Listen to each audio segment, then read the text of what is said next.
Before we get into our oral history session, every week we would like to shine light on a black business within different areas of our county. Today, we would like to feature Dakari Soul Food in Edgewood. From the walk-in, this restaurant gave off a comforting and pleasant vibe. We were suggested the Mama Jazzy's wings with a side of mac and cheese, which, as you can tell, were delicious. We enjoyed our entire experience with the restaurant and truly recommend everyone to try it out. Additionally, huge thanks goes to the owners of the restaurant. We truly appreciate all of your hospitality. Now, let's get into the interview. My name is Kareem Wallace. My name is Jordan Waters. My name is Amir Shaw. And my name is Pregnant Jagoti. And this is the Equitable Affairs Committee of HCRAS. And today, we have a special series. This is our first episode for our special series for Black History Month, our Voices of Legacy series, where we'll be interviewing, we'll be talking to people in our county who have made history, who have experienced history, and who can give us stories and advice behind the history of Harford County. So today our topic is education, and we are gracious enough to be sitting with, I'm gonna let her introduce herself. I'm Carol Bruce. I'm a sitting member of the Board of Education for Harford County. I am a lifelong county resident, now living in Aberdeen. Prior to Aberdeen, I lived in Havre de Grace, attended the Havre de Grace Colored School, and then attended Havre de Grace Consolidated School. I'm a graduate of Morgan State University. I received my bachelor's and my master's from Morgan State University. I have 3 lovely children, 12 grandchildren, and 6 great-grandchildren. My husband was a 23-year veteran of the United States Army. He played saxophone in the Army band.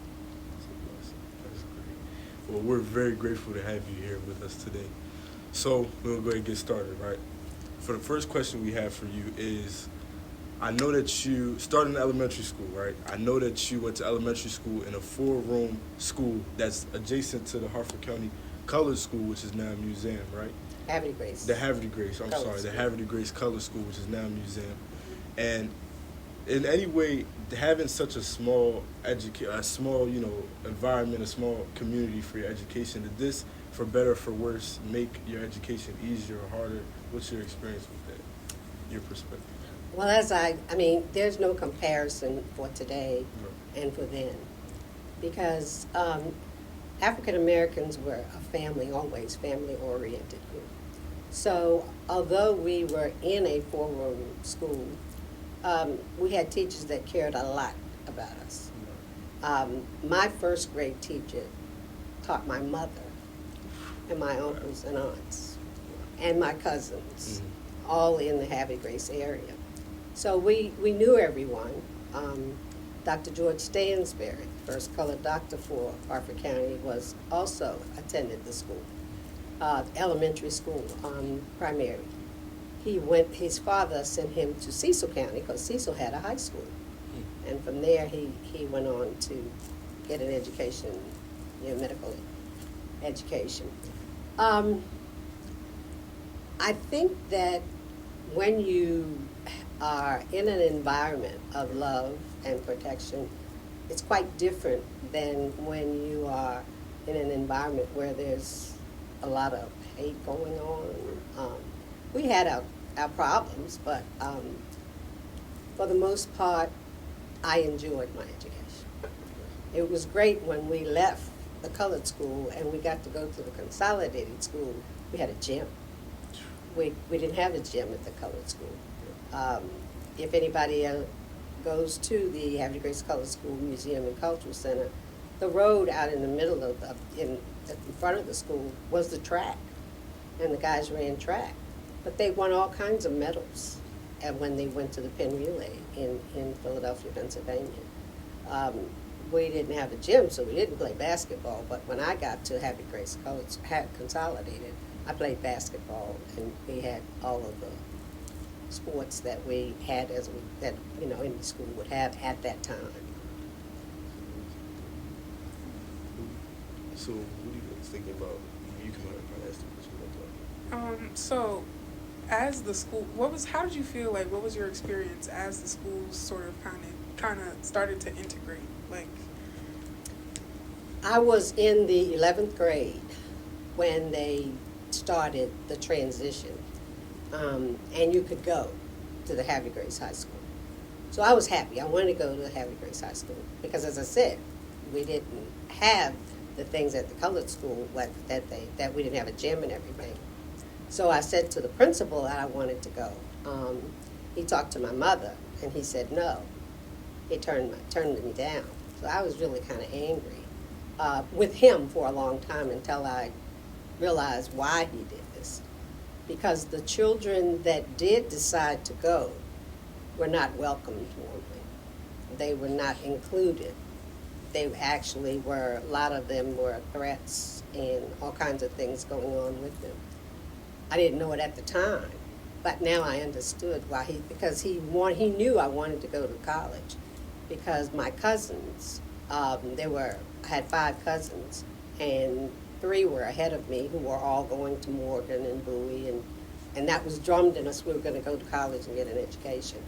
And I know he figured that if I did go over to Havre de Grace High School, they weren't going to promote me and treat me like I was a human being other than just say, why are you here, you know. So for me, it was easy. You know, it was an easy choice. After I finished high school, I went to Morgan. I know you mentioned, like, you had the one teacher who taught you, she taught multiple of your family members. Aside from her, or including her, were there any others that, like, pushed you to thrive, like, pushed your resilience? Is there anybody that kind of inspired you? Well, when we went to the consolidated school, that brought more teachers into the system. So a next door neighbor, there was an apartment next door to where we lived, and that was my first opportunity. The gym teacher, her name was Rose Weems, I'll never forget her, and she introduced me to Delta Sigma Theta sorority. I didn't know what a sorority was. So, and her efforts and everything that she did inspired me to become a Delta. And there were other teachers in the community that inspired other students to do the same. So yes, they gave us a lot of inspiration, you know. Well, I want to take you back to 7th grade. Was that the highest level of education in middle school, right? There was no middle school. Was no middle school? No. When you went to when we were in the colored school, that was where the high school was then. I got to the first year of high school, but they graduated us just like they did from the other schools. They got a diploma, you know, from the Havre de Grace Colored School. When I got to, we went from 1st grade to the 6th grade and then to the 7th grade, so there was no middle school. Middle schools just started in the county.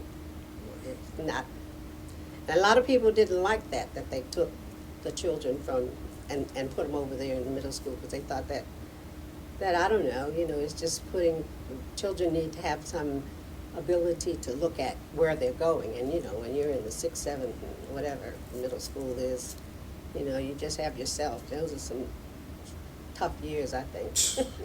You can tell us all that again, right? Well, I have another question for you, ma'am. How was the opportunities for you compared to, like, other students and other minorities, and compare yourself to other people outside of color? Well, of course, we could not. There was one store in Havre de Grace that was Joe Cut Rates that sold clothes and stuff, and then there was another one, but we couldn't go in and try on clothes. There was a movies theater, still there, the State Theater, and we couldn't sit downstairs. We had to sit upstairs in the State Theater. And one thing happened interestingly. There was a family called the Lowry family, and they were very fair complected. And one was a really good friend of my cousin's. So they wanted to go to the movie, and the person in the movie wouldn't let her go upstairs. Said she had to sit downstairs. So she said, why? And they said, because you can't go up there with them, and she was one of them. So that was very difficult for her. Our family didn't let it, we didn't go to the movie anymore, of course, but when we did go, I enjoyed, being in the balcony because we would throw things down, and be mischievous. Yeah, exactly. It was a fun time. Yeah, yeah. And then all the restaurants, you couldn't go in to the restaurants, sit down and eat. Right. So, but we had our own places that we could go to, Elks Home and places like that were segregated environments. That's great. I appreciate it. Thank you. You told us a lot about, your experience, like growing up with your education. How has your lived experience impacted your view of education, especially here at the Department of Education?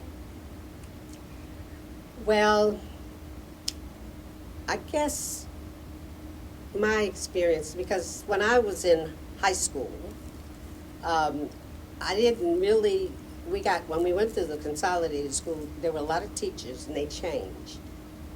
And my one particular area was English. I had a new English teacher every year.